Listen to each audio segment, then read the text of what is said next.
بابەتەکانمان عەبای تایبەت بە ئافرەتانە، ئابا و پۆشاکی ئافرەتانە.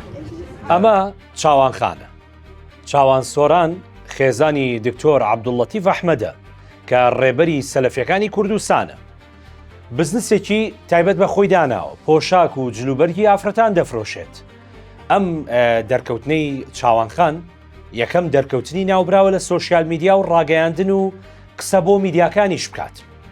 پێشتر لە ساڵی 2016 وێنەیەکی بڵاو کرایەوە، بەڵام لە ماوەی 10 ساڵی ڕابردوو کە پرۆسەی هاوژینی لەگەڵ دکتۆر عەبدوڵڵەتیف پێگەێناوە دەرکەوتنی نەبووە.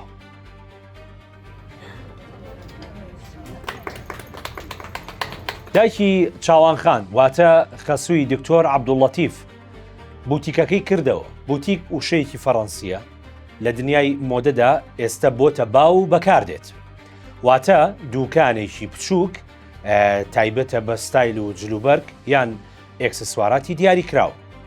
اینجا چاوانخان دووکانەکەی ڕێک لە بەرامبەر مزگەوتی بەهەشتە، ئەو مزگەوتەی دکتۆر عەبدوڵڵەتیف کە خەریکی دروستکردنیەتی و جارێ تەواو نەکراوە.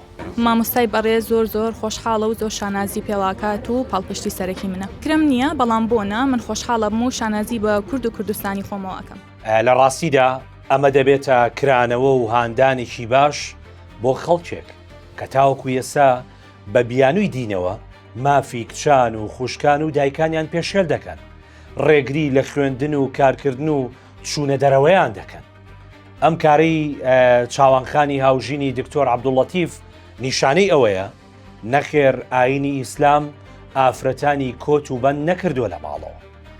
اینجا لە دوای بڕیاری عەزلکردنی دکتۆر عەبدوڵڵەتیف ئەحمەد لە زانکۆی سلێمانی لەلایەن وەزارەتی خوێندنی باڵاوە، دواتر هەواڵی چوونە دەرەوەی وڵات هی ناوبرا و بڵاو کرایەوە.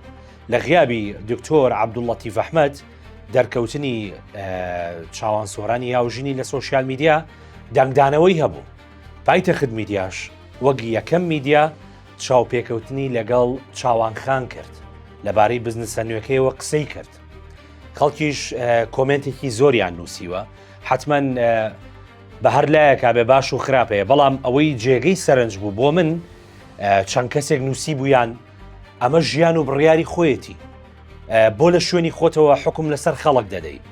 ئەم جۆرە کۆمنتانە بەجددی دڵخۆشی کردم، چکە پێم وابێ ئیتر هێواش ئەو دیاردەیە لە سۆشیال میدیایە نامێنێت کە دانیشیت لە پشتی مۆبایلێکەوە لە پشتی کیبۆردێکەوە تەداخلی ژیانی شەخسی خەڵک بکەیت.